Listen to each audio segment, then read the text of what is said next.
I've got the pleasure of introducing the Schuster lecturer. Unfortunately, we don't have Dan's photo up this year for some reason, but it's on the front of the brochure. Dan was an exceptionally good-looking person. He had an infectious smile, but most importantly, he was a really important person here at the university for a number of years. He got here in 1981. Unfortunately, he died in 2007 playing racquetball, of all things. But during his career here, he was instrumental in being the first director of the Respiratory Medical Intensive Care Unit. He also was a well-known researcher in the field of ARDS and sepsis. Dan was really the first person to use PET imaging in terms of trying to understand the physiology of ARDS, as well as other conditions, including pneumonia. He was well funded through the NIH. He really was innovative in carrying out clinical trials and carried out the first trial looking at fluid management in ARDS that was done here in the medical and what used to be the CCU that's now moved. And that was actually published well before the ARDS Net published their FACT trial. He had a lot of service and was well known for that. He was an associate dean here for clinical research. He set up the master's program in clinical investigation. He was really a well-known mentor, and I think a lot of people found that to be his greatest strength, that he always had time, and he was very generous with his time in terms of allowing people to come in and speak with him and giving very good advice. And so it was really unfortunate that in 2007 he passed away. But with that, we have this commemorative lecture, and we're very fortunate to have Dr. Robert Hyzy, who I'll call Bob, since I've known Bob for a while. And he also, like Dan, is a triple threat individual. He's a well-known investigator, teacher, clinician. He received a Lifetime Achievement Award from the University of Michigan for his clinical skills. He's a profound researcher in the field of ARDS and sepsis. He's the project director, or was the project director for the PEDAL consortium there, which was a group that tried to identify early therapies for ARDS and other conditions. He currently is the Great Lakes Consortium Director for the ARDS pneumonia and sepsis group. And more importantly than that, he's a good person. I mean, Bob has spent many years doing service to the community as well as to the university. He actually helped develop a program in the upper basin, Amazon basin in Peru for providing clinical care at a basic level, to people who really were underserved. So in many ways, Bob and Dan Schuster share a number of traits in terms of their clinical research, their ability to be good clinicians and really investigators in this field. And with that, I'm very honored to present Dr. Hyzy.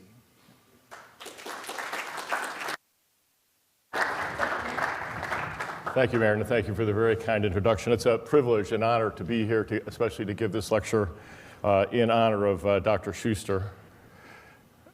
This is my requisite slide. You're supposed to do something with it. I'm not sure, probably scan it. But these are my conflicts. They're basically academic, if you call them conflicts. I write for Up to Date, have a textbook we're trying to revise, and some various research enterprises. Now, I didn't know Dr. Schuster. I knew of him, and I knew of his work.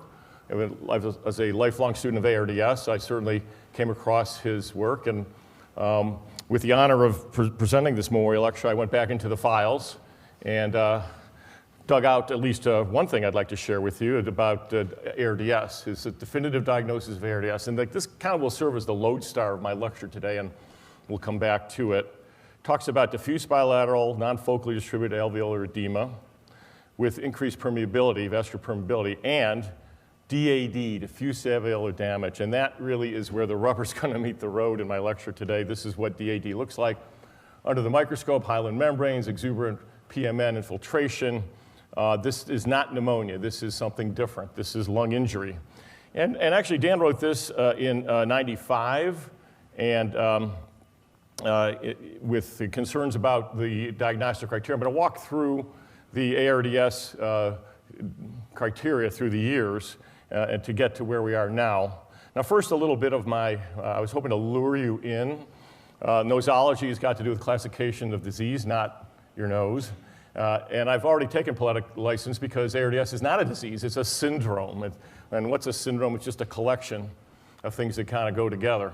And it's problematic, and that really is what this lecture is about. When I say pass the smell test, I'm really talking about face validity. So the question is for you to consider in the course of this lecture whether or not the new criteria are something you feel resonates with you and makes us any smarter when it comes to ARDS. Well, as I said, Dan's quote pertained to the 94 criteria. I'm not going to go way back into the vault and give you Ashbaugh-Petty from 67. But in 94, we had consensus, American-European Consensus Conference criteria. And just to point out to you, from the get-go, we've always concerned about the level of oxygenation deficit. You know, how bad are your lungs at getting oxygen into the system? And we had this thing called ALI. We said, well, that ALI is bad, PDEF under 300, but ARDS is worse. It's under 200. And of course, bilateral infiltrates, no argument. We'll talk about imaging and the problematic nature of that in just a second. And in those days, you remember a PA catheter? Well, you can't have heart failure. And so that was part of the diagnostic criteria. This got us through nearly 20 years. ARDSNet 1, ARDSNet 2, we were part of Michigan. I was part of ARDSNet 1. And this diagnostic criteria got us a long way. And the one truth, as I know it, related to what's called ARMA. You know, it's kind of like the insiders thing. Sometimes you call it 6 versus 12. It's a low tidal volume ventilation study. That was the landmark in 2000. And unfortunately, since that time, it's been a little problematic in terms of trying to make things even better still. But what's true is, and again, I know this is a general medicine audience, so I want to be sure I don't discount some of the more important bedrock aspects of management, and that is low tidal volume ventilation. And this is a typical CT slice where you see compressive atelectasis in the dependent lung zones, and yes, if you flip the patient prone, this would become anterior. This is what Gattinoni called the baby lung, and in the bad old days, which I lived through, we did give large tidal volumes to this small part of lung, and in between you've got a recruitable lung zone. And this was a landmark. And you could argue it's been all downhill since in a certain way. Nothing has been as impactful since then. There was a 20% relative mortality reduction, 8.8% absolute reduction. So along the way, things change. Art Wheeler, the late Art Wheeler from Vanderbilt, used to have a lecture on stuff. That's my euphemism for his lecture. We used to do. And there's de-adoption of stuff. I think my fancy term for this is called truth decay. Most notably, since '94, the PA catheter. Studies with sepsis, studies with ARDS, no benefit. I used to walk into my unit, you'd probably have at least half a dozen PA catheters at any one time. Used to be when you hit 10 a peep, you put one in. And it took a while, I'll tell you, as an old fart to manage patients without that when you're sort of used to that data. There's been a number of other things that have been de-adopted through the years, tight glycemic control, activated protein C, sedating patients to the point of ridiculousness, multiple weaning trials, and weaning is readiness testing and liberation. We'll talk a little bit about the Rose trial in a minute, and steroids. So things do change, but the one thing that hasn't changed is lung protective ventilation. In my time on the Quality Improvement Committee of ATS, we were trying to get a performance measure going to measure this nationally. So a bottom line for you in terms of practice take home, this is as valid as it was 25 years ago, thankfully, because there's a lot of stuff, there's some examples that have come and gone in the same period of time. Well, as I said, a major aspect of de-adoption to our practice is the PA catheter. And so that led to Berlin. So our next diagnostic criteria, if you will, were Berlin. People just shorthand. The conference was done in Berlin, so people say Berlin criteria. And there were two reasons for this. One is we weren't using the PA catheter. To say you need a wedge pressure less than 19 is asking a lot when you never put one in. So we say, okay, yes, it's got to be bilateral. Yes, you get a week to develop it.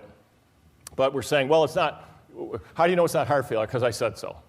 Not very robust, but fair enough.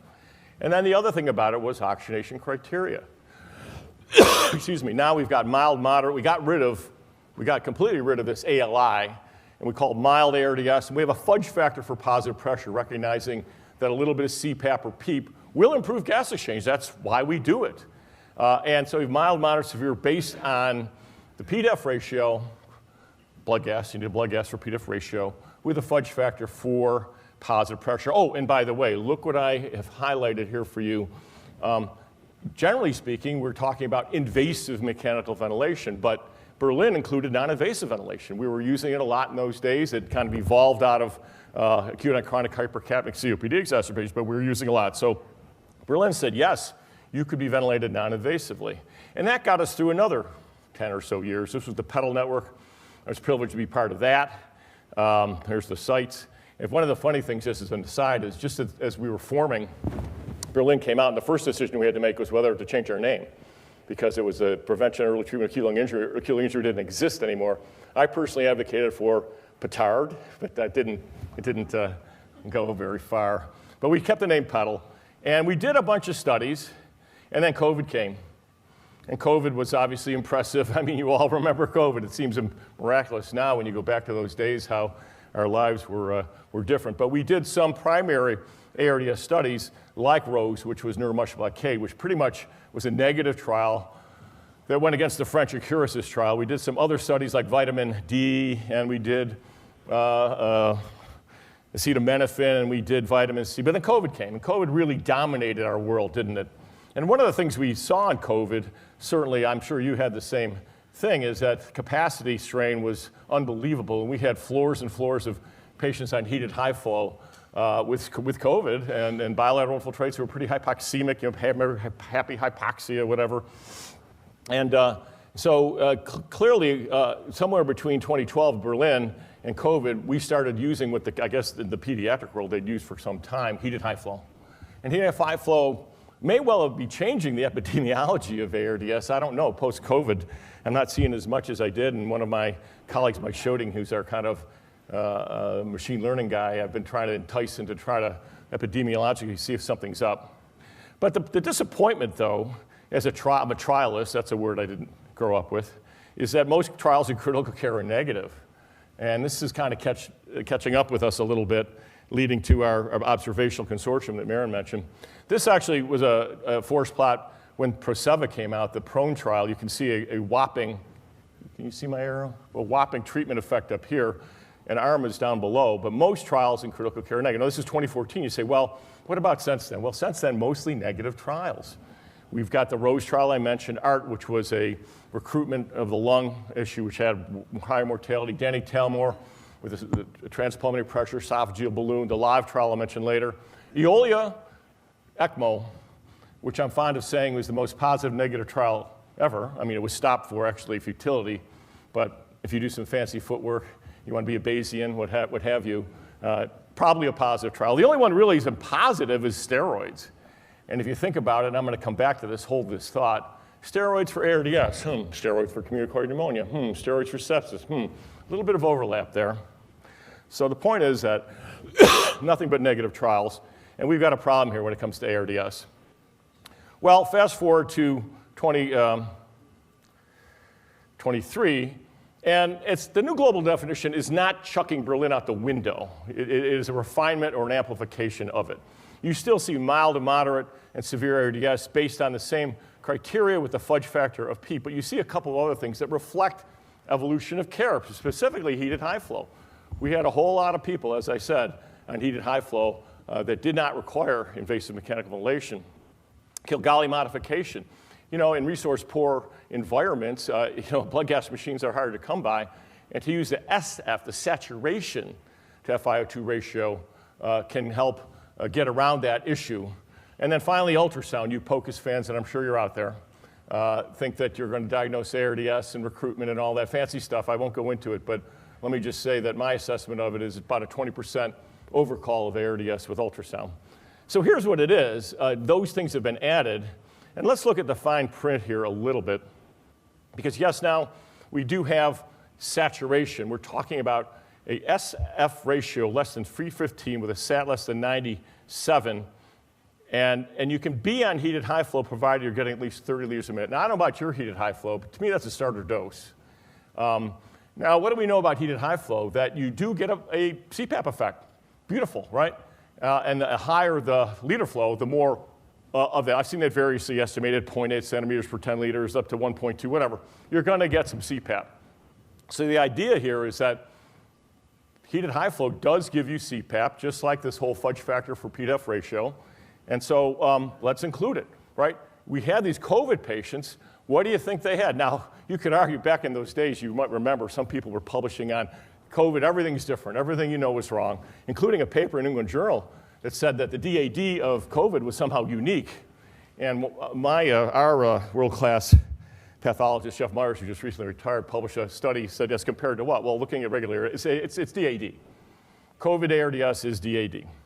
But let's talk about this new criteria, like I said, and you tell me if it passed what I'm calling the smell test. So this is now a grid that translates SF to P-to-F that we used in our Violet trial, part of PEDAL. And I've highlighted for you in the red all the criteria that meet ARDS criteria, provided it's bilateral, 7-day risk factors, not heart failure, et cetera, et cetera. You can see that if you're on 35% oxygen with a SAT of 96 or lower, you qualify. That seems pretty generous to me. I don't know about you, but that seems pretty generous. But let's talk about one other thing here, and that is to say whether or not that CPAP effect is as meaningful in heated high flow as it is with, say, non-invasive ventilation or invasive ventilation. Now, admittedly, you know, again, I'll always caveat things. So this is a COVID population. But what they did in this trial was pretty much look at P-to-F ratios now, going from, in this case, I'm sharing just part of what they did here, but in this case, going from heated high flow to invasive ventilation.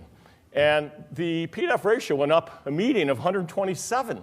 In fact, 74% of people, when shifting from heated high flow to invasive ventilation, were shifted, downshifted to a lower acuity setting classification based on hypoxemia.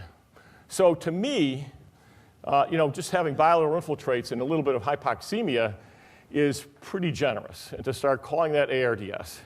And I would argue by analogy that the sepsis criteria. Remember SIRS? You probably still haven't forgot it. When QSOFA came around, some of my Jack Washington, my health services colleague at the time, was delighted. You know, now we have objective criteria, QSOFA.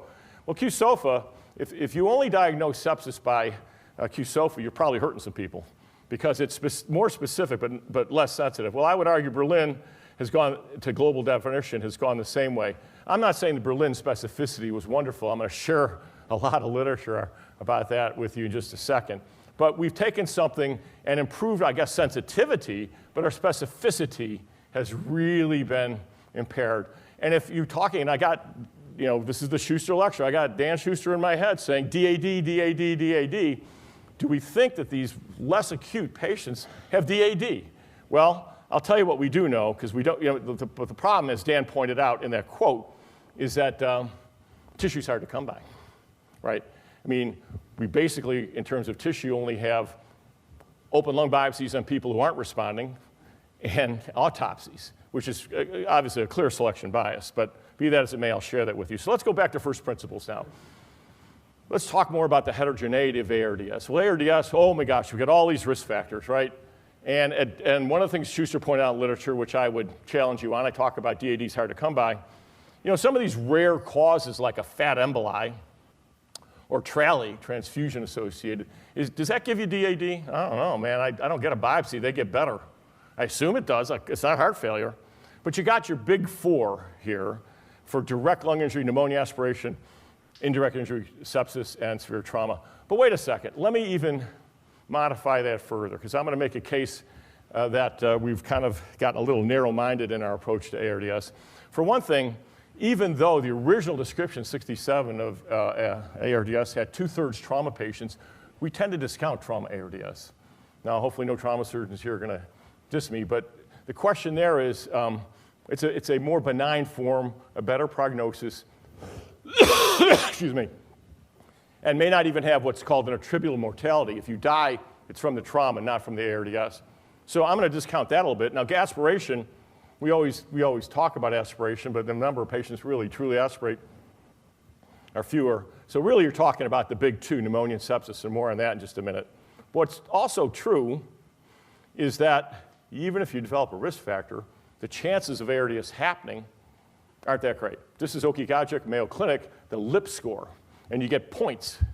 It's shock, aspiration, sepsis, so forth and so forth. Obesity, alcohol, which is Mark Moss's thing, and Greg Martin. But even if you have a lip score of 8, you're only going to have a 35% chance of developing ARDS if we're recognizing it. More on that in just a second. Excuse me. But the point is that just because you have a risk factor doesn't mean you're doomed. And furthermore, just from a trialist standpoint, we had to, within the Violet trial, we tried to do a prevention trial. This is why you can't do an ARDS prevention trial. If you look at a LIPS 5, for example, 10% event rate, you have to have a sample size well beyond what we are funded to do to try to prevent ARDS. But be that as it may, just even though we know that risk factors don't necessarily produce it, we know that ARDS is actually under-recognized. Now, there's lots of reasons for this. This is just a cute slide. Timing and ventilator criteria. Cardiac criteria mentioned already. How do you know it's not heart failure? Well, because I said so. Okay, fine. I guess I believe you. PDEF ratio, more on that in just a second. The stability of that PDEF ratio diagnostically over time can be a challenge. And then finally, Rankin-DeGraaff criteria, which I think historically is the big problem with the diagnosis and recognition of ARDS. This top part of the panel was some of my expert colleagues at the University of Michigan, a paper by Mike Schoding and Chest, who couldn't agree. The kappa, the agreement score, was lousy. You see about 0.5 about saying, oh, that x-ray's ARDS, this one's not. That's not so good. We do know, excuse me, from the LungSafe trial, and this is one of the themes I'm trying to present to you and why I think in my opinion, the new criteria don't pass the smell test, is that the more hypoxemic you are, i.e. worse PDEF ratio, the more likely a clinician is going to say, hey man, that's ARDS. Okay? This was a large observational cohort. This is back in the supplemental data. But the sicker you are, if you will, from a hypoxemia standpoint, the more likely you are to get a diagnosis. Now, the problem is I mentioned stability of that diagnosis. So say you're having a hard time agreeing, is it pneumonia, is it ARDS? But you say, okay, it's ARDS. Then you're saying, well, I'm meeting criteria, and maybe even severe, Berlin severe under PDEF under 100. Is that going to be true on day 2? Well, again, this is data from the LungSafe trial. 24% of patients on day 2 had ARDS, quote, resolved. That's based on oxygenation criteria. They got better. And that, by the way, if you read the fine print, includes patients who on day 1 had Berlin severe. Okay, 17%. So the stability over time of our diagnosis. So we're not recognizing unless you're sick, and even so, you might get better in a hurry. Now you say, well, that's good. We're all about patient care. We want to make patients better, and that's true. But as a trialist, I'm looking for opportunities to take the attributable mortality and make it better. So let's look at trialist data with regard to this issue. And guess what? As a long-term participant in the ARDS network, which evolved into PEDAL, it's true that many patients were extubated quickly. And obviously, if you're getting better, your survival chances are post-extubation. That's, through the trajectory of critical care, that's what we're aiming for, are probably quite good. But you look over time in the ARDS, that what's intriguing, at least in part, is, remember ARMA, that's the one, no truth decay, that's the big landmark trial. Well, back in those days, patients were sicker, and they weren't really getting better in a hurry. And over time, there's been a greater percentage of patients enrolled who weren't that sick. Now, you'd say, I'm torn, right? Because I'm a trialist, unless I get my numbers up. Tomorrow we're going to look at the recruitment table for APS. You want to look good, recruit or die. On the other hand, if you start putting in people who are getting better in a hurry, the odds of whatever your intervention is making a difference kind of go down because they're getting better anyway. You kind of dilute the signal, if you will. So the issue really is, in this big gamish of heterogeneity, how do we make treatment better? And the idea here, then, is to look for subgroups. Now, again, for me, that STEF less than 350 on 30% heat high flow, I'm not super excited about enrolling them in a trial. I'm not sure what I'm going to do with them. They may get better on their own. But here's a quote for you. The problem arises when you have this big heterogeneous gamish, and you do an intervention, and maybe people are getting better. Okay, you're not recognizing well, but maybe people are getting better. And then where's your signal? You're signaling like maybe throwing the baby out with the bathwater because of HTE, heterogeneity treatment effect. If you could only be smarter from the get-go and say, well, I'm going to only enroll this population. We'll see how that's working out for you in just a minute, but we're not there yet. Oh, and by the way, if you think this is a new concern, it's not. This is from a paper in 2000. So it's been around as long as long time. This heterogeneity, this gamish of patients we're calling ARDS, other than that one true moment of ARMA, low tidal ventilation, it's not been easy. So the first thing we want to think about, so the goal now is to look at subgroups. Can we find meaningful subgroups and study them? And the first proposed, these are called subphenotypes. And I hate to say this, but the word subphenotype is starting to get kicked around a little more. I'm willing to accept subphenotype when it comes to the inflammatory and non-inflammatory. This is Carolyn Coffey's work. She was here, I think, a few years ago giving this lecture. Pratik has been involved in this, not in this paper, but others. And basically what she did was go back through some earlier ARDS trials and said, look, when we look at inflammatory markers, you got two, quote, subphenotypes. And the inflammatory subphenotype with some of these markers, as you see, do worse. That's cool. That's very interesting, isn't it? So you say, well, maybe we're onto something here. So maybe not everyone's cut from the same cloth, and our targets for therapy ought to be early identification. In fact, there are trials who are part of the iSpire network. They've got Randox machine, and I forgot the name of the other machine. We have them both, where you can do point-of-care classification of the inflammatory versus hypoinflammatory phenotype, presumably then to target therapies accordingly. And this does persist over time. It's not like a one-off. The separation in these groups does persist. And it's even been tried, in hindsight, to retrofit this on a study. Now, again, there's some prospective studies looking at this hyperinflammatory phenotype, rather. But this was a statin trial, which when you imposed, retrospectively, a divide between the hypo and hyperinflammatory phenotype, you saw a difference in statins that wasn't seen when you studied them all together. Now, granted, that's cherry picking, and I know Danny McCauley does have a grant to actually look at this now prospectively. This is in the UK. But this may have legs. And like I said, Pratik's been heavily involved in the past. But let's go back now and say, what about that subcategorization? Does that help me any with those more benign ARDS patients I have? And the answer is probably not, because look, we talked about rapidly improving ARDS, and we talk about those heated high flow patients with P to or SF less than 315. The rapidly improving ARDS population is far less likely to be hyperinflammatory with a worse prognosis. So again, I tell you, I'm not that excited about studying those benign end of the spectrum for fear that they're mostly getting better, and I'm not sure I can make them even better still. You say, well, that's fine, but this is all done, by the way, on invasive mechanical ventilation. Gee, Bob, do you have any data on heat high flow? Yes, I do. And let me walk you through this really quite simply. It's the only paper I know that looked at these subphenotypes in heated high flow. You could say, okay, let's look here. So, well, you must be wrong, Bob, because these heated high flow patients, 17 versus 24, 17 were in the hyperinflammatory subphenotype with heated high flow. Yeah, but let's look below. Actually, a lot of these patients, 2/3 went on to invasive mechanical ventilation.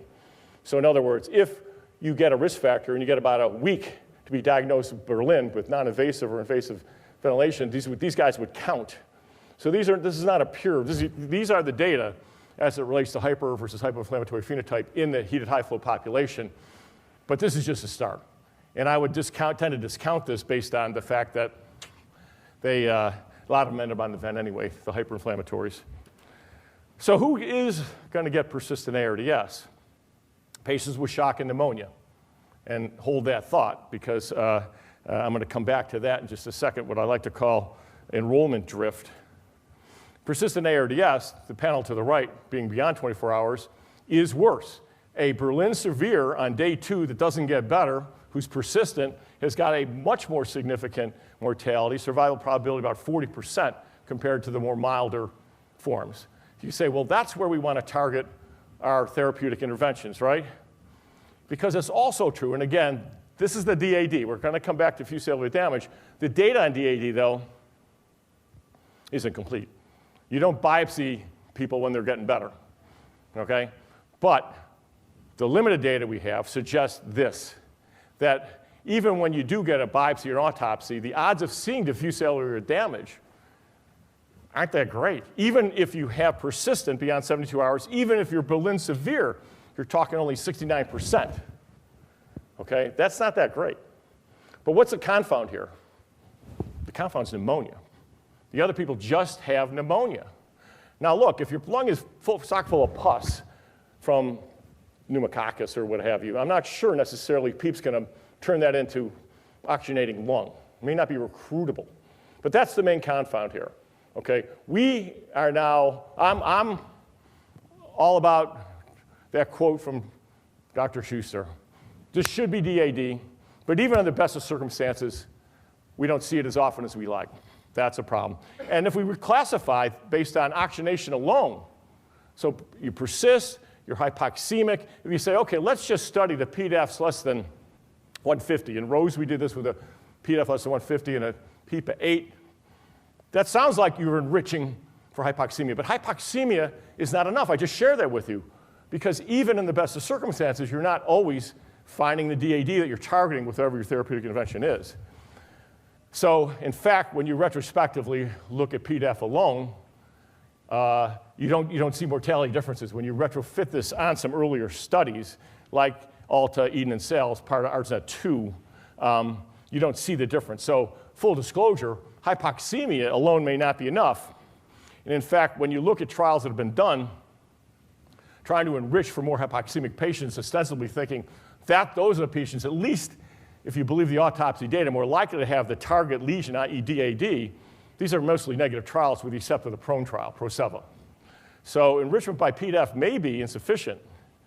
But we do know that if, in fact, you do see DAD, you're going to do worse than if it's pneumonia alone. Mortality will be higher. And we know that that PDAF ratio isn't a discriminating factor. Yes, you're more likely to see DAD the more hypoxemic you are, Berlin severe, but there's no guarantee. And enrichment by PDAF alone is an incomplete, inadequate way to do it. Okay, so I'm a trialist. Here's my interim analysis. I'll pause. We can all catch our breath. What have I told you so far? As a clinical syndrome, ARDS more often than not does not occur despite risk factors, but even so, it's under-recognized. X-ray being a major confound. We've taken a complete punt on PA catheters. But when it is recognized, 24% of the time it gets better in a hurry. I'm not going to roll someone in that trial. And DAD, diffuse cellular damage, is more likely to be found in severe persistent ARDS. I put this in bold for you. So what makes me queasy about the new global guidelines, you can decide for yourself whether it passes the smell test, is that if it rightly includes heated high flow, we had wards full of this stuff with COVID. But the new criteria may be too sensitive. I mean, 30-liter flow, SF less than 315, makes the likelihood of the lesion that we would all like to see, but it's hard to get to, DAD, even less likely. So as most ARDS trials are negative, selective enrollment subphenotypes probably is our best opportunity. And the hyperinflammatory phenotype is more likely seen in persistent ARDS, although question mark, and I would question the data, it can be seen in heated high flow. I would say that we don't really know. Okay. So what are the other opportunities, though? What other subphenotypes? Again, I kind of hate that word. It's getting, I mean, I accept that for cytokine and, analysis, but this is from the ERS guidelines. And two other aspects here that could be considered, quote, subphenotypes, or at least categories you could treat differently and hope for improvement of outcomes, include an assessment of the röntgenographic morphology. Is your CT/X-ray focal or non-focal? And recruitable lung. Now, what are we really trying to say here? We're really trying to say that the main confusion with ARDS is pneumonia, right?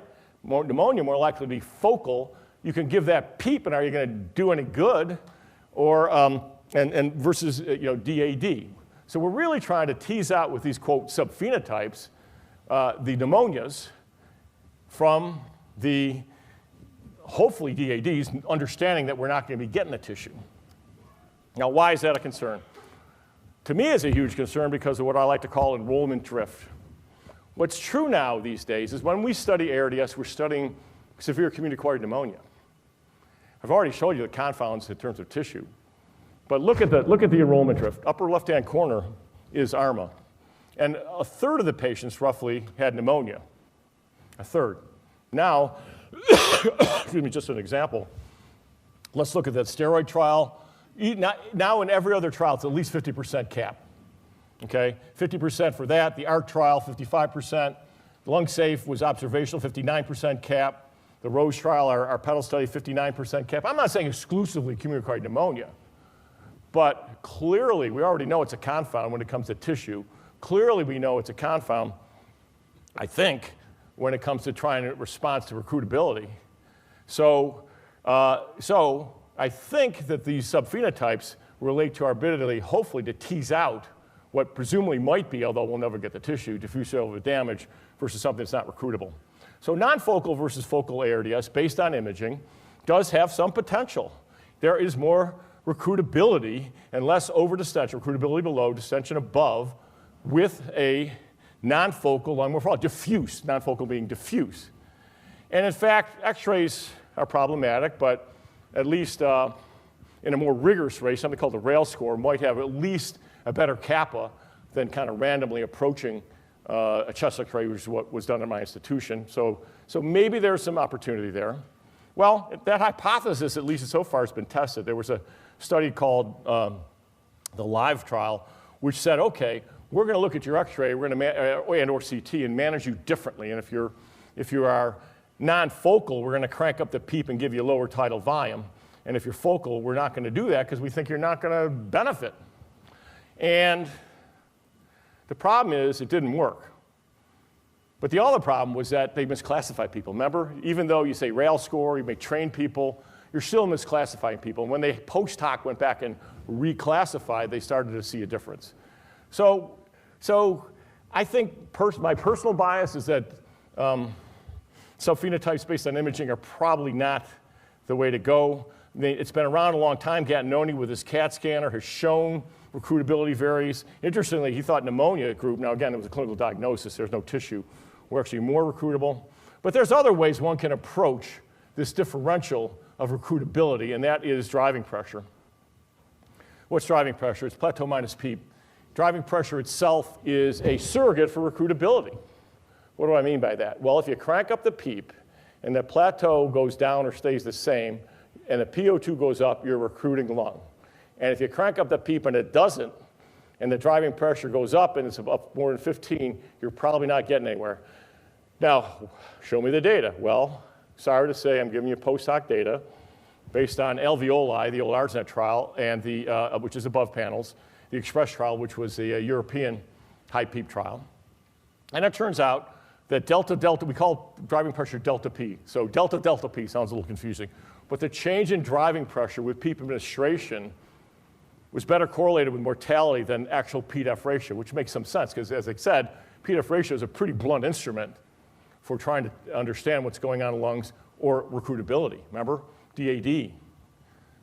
So anyway, that's one possibility. And in fact, Serena Saheta, to her credit, has gotten some money, and we're going to be part of the DRIVE trial, which is being run under the aegis of a bunch of Torontoans called Practical. And so we're going to, how are we doing on time? Oh, thank you. I know, I hate to say I'm coughing. I got a little post-viral cough.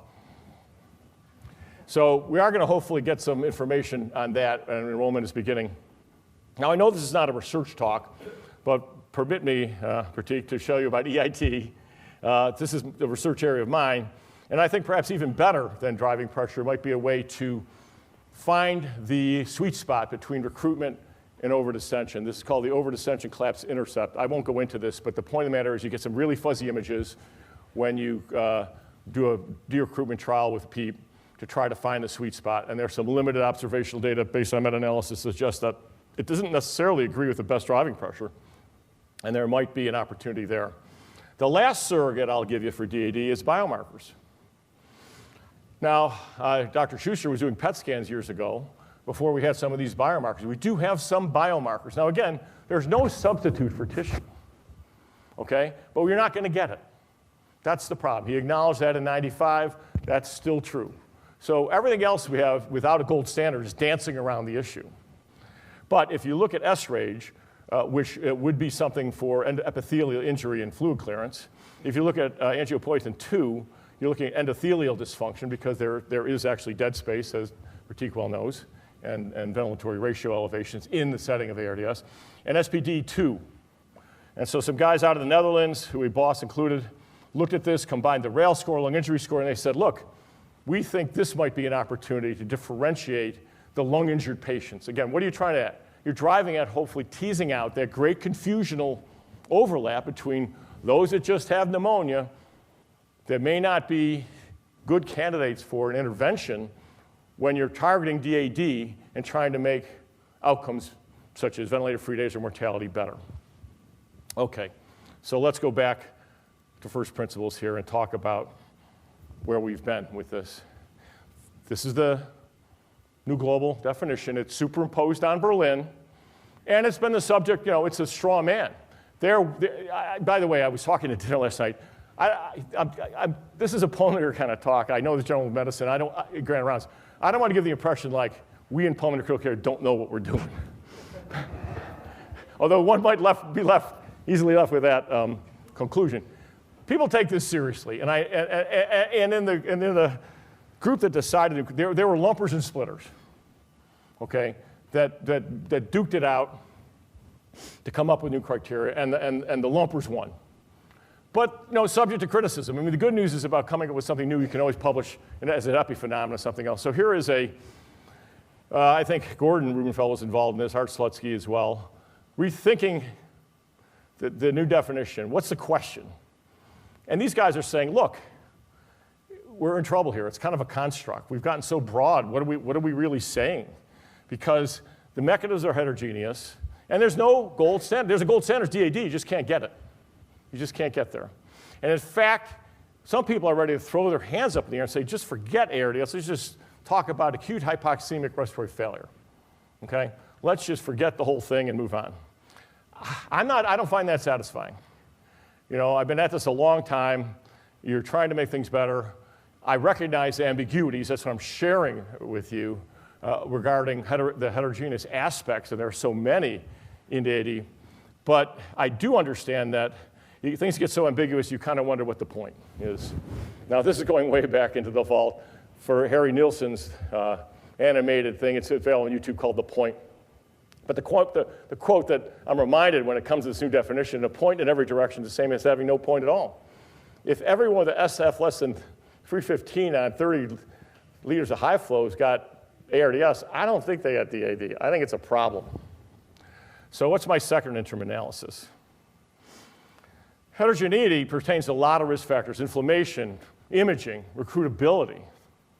Subphenotypic groupings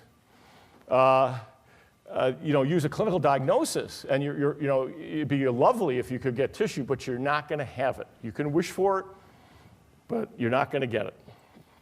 The new global definition is so sensitive that some people just throw their hands up in the air and say, forget the whole thing. Now, actually, I'm giving a lecture at SCCM saying the new criteria don't matter. Here's why they don't matter. Arguably, big picture, 30,000 feet, no tooth decay, just treat them with lung protective ventilation. You're not going to go wrong. And in fact, you could argue, you could turn it on its head and say, going back now, understanding what we do with all this ambiguity, maybe lung protective ventilation is good for pneumonia too, because it's a gamish of patients that are enrolled in ARDS-1 that had that. Now, you could argue what it really is all about is, and unfortunately, the Office of Human Research Protection did argue that the control group may have been maligned with a large tidal volume. But lung protective ventilation is right either way. So you could argue, you can get all pedantic like I've been sharing with the last 45 minutes and say, but it doesn't matter, just keep the plateau low. And if you believe in driving pressure, which I tend to believe, keep it under 15. However, from a future research standpoint, I don't just, I'm a clinical researcher. You just want to make stuff better. So basically you'd think at some point here, if we are smarter about it, we'll identify these subgroups and we'll do things differently. But we do have a problem here. As I said, what I like to call enrollment drift, the huge amount of overlap between ARDS and CAP, clinically and histopathologically, as well as these tend to be septic patients to boot. So the good news is help is on its way, and I happen to think, in all honesty, that the global criteria, the RFA for the APS consortium was already published at the time that the consensus group met, and I kind of think that they kind of figured we're going to learn more anyway. Remember when I said clinical trials are negative ARDS? Yeah, well, the NIHLBI is kind of aware of that. And I was at the PEDAL meeting just pre-pandemic where they said, you know what, we're not going to have a trials network anymore. You know, and then what we're going to do is recognize the fact that things aren't working. And maybe things aren't working because you're treating everybody the same. You're not recognizing heterogeneity treatment effect. You're not identifying subphenotypes. You're not treating people differently who might benefit by lumping everyone together. So we were fortunate enough to become a part of the APS consortium. My colleague Bob Dixon was able, from our brand, we're Michigan, we're the head of a group which includes Chicago, Cincinnati, and Henry Ford, came up with a cute logo. We've got our logo. And what is this about? This is not an interventional trial. This is an attempt to acknowledge what I've been telling you for the last 45 minutes, that we just aren't smart enough, and we need to be smarter. So this is an observational cohort of 4,000 people, recognizing that, as you see the Venn diagram, there's going to be a lot of overlap. And the idea here is to do something pretty comprehensive. I will say, you know, trying to get consent is sometimes a little bit paradoxic. You know, you come and say, well, this is observational. You know, Dr. McSparron's going to do whatever he thinks appropriate medical. We're just going to swab and draw blood and blah, blah, blah. Then, you know, it's kind of funny because all these times I spent getting consents for interventional trials, and they say, wait a minute, there's no chance of me getting any better? It used to be you'd have to say, well, we're doing this intervention, everything else is going to be the same. But we are getting good enrollment, and I know that you're on the map. WashU's part of the Vanderbilt group, and you guys are doing this. So coming soon to your ICU, coming already.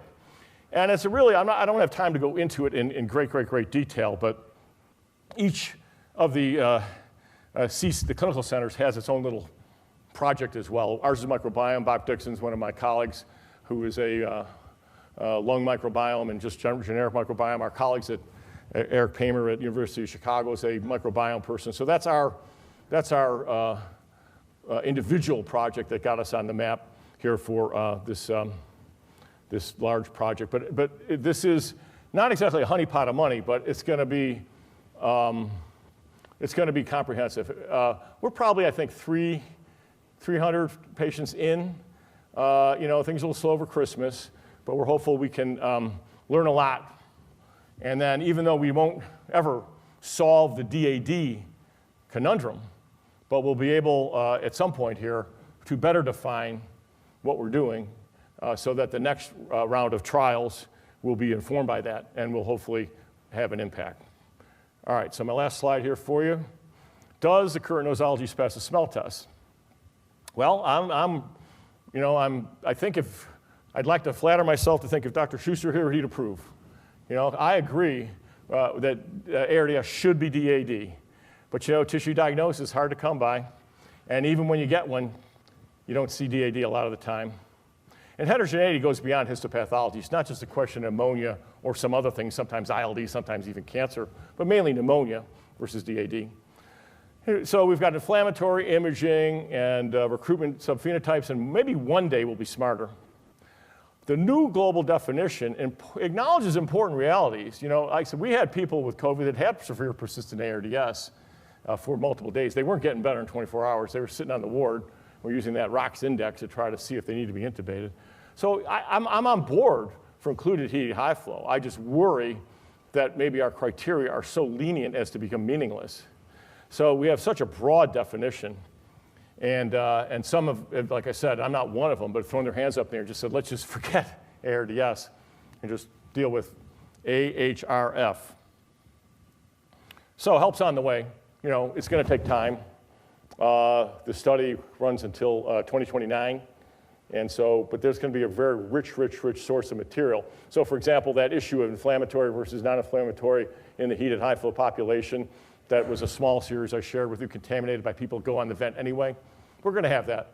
We're enrolling heated high flow. There's a bounty being paid for being on a vent, but we're going to have plenty of heated high flow.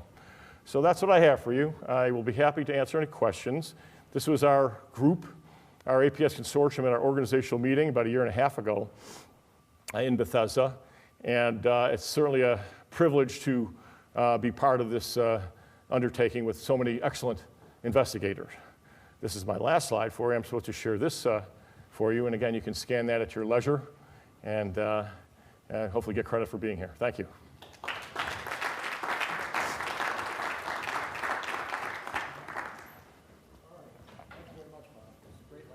Thanks, Maren. Anybody have a question? It was a great talk, really enjoyed it. I'm curious about the driving pressure story. Do you think adding compliance to the definition of ARDS will improve specificity, or is that just another non-specific marker that? Well, you could argue when you're looking at driving pressure, you're inadvertently looking at compliance, right? I mean, but you know that. Through the years, best PEEP is one of these holy grail things in management, and best compliance is two sides of the same coin, really, when you're talking about driving pressure. The difference is that we do have observational data that suggests, this is Marcel Amato in the original 2015, that suggests right around 15 is the sweet spot for mortality. So, you know, using driving pressure is because what is compliance, right? It's tidal volume minus or divided by a plateau pressure. So you are kind of approaching things in a similar fashion by titrating PEEP according to driving pressure. I just think that you know, having a bogey in your mind about 15 is at least something one can take to the bedside, and it tracks true as you apply PEEP to a patient. You follow that.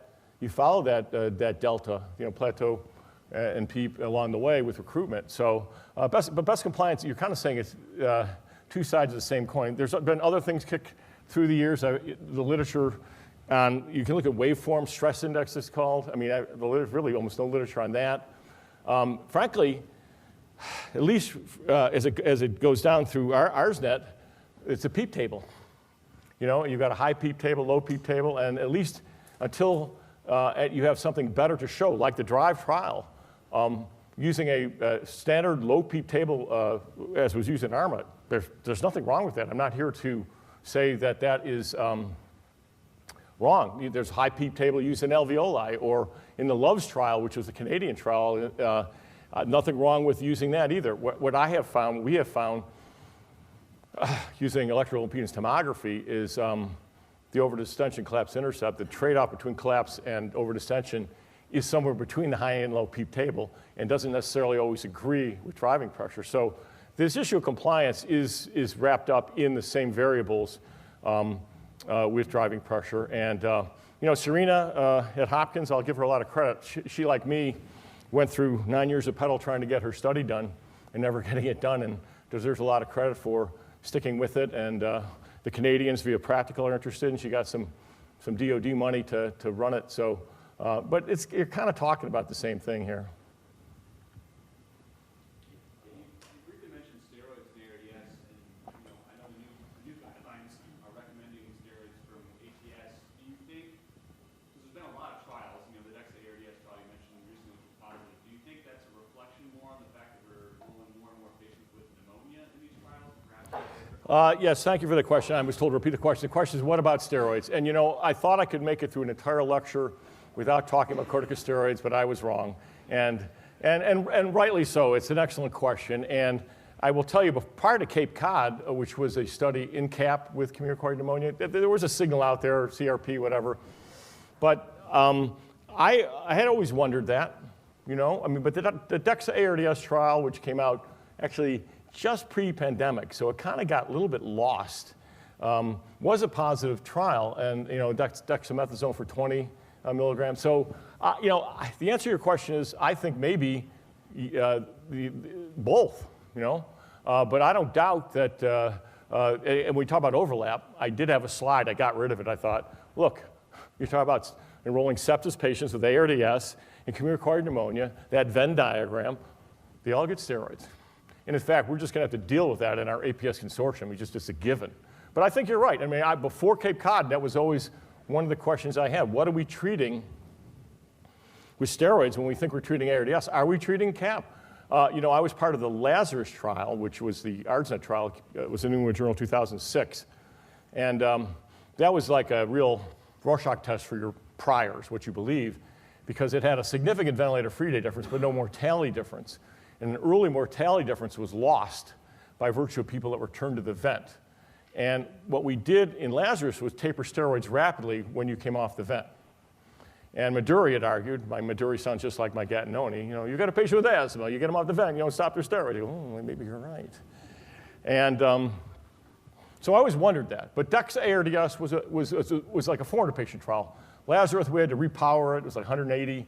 So I'm not sure what we're treating anymore. But I think it's hard-pressed for me to discount steroids in this clinical context. I'm over it. Back in 2006 with Lazarus, it was, what do you really believe? Ventilator-free days. Well, that's not a very patient-focused outcome.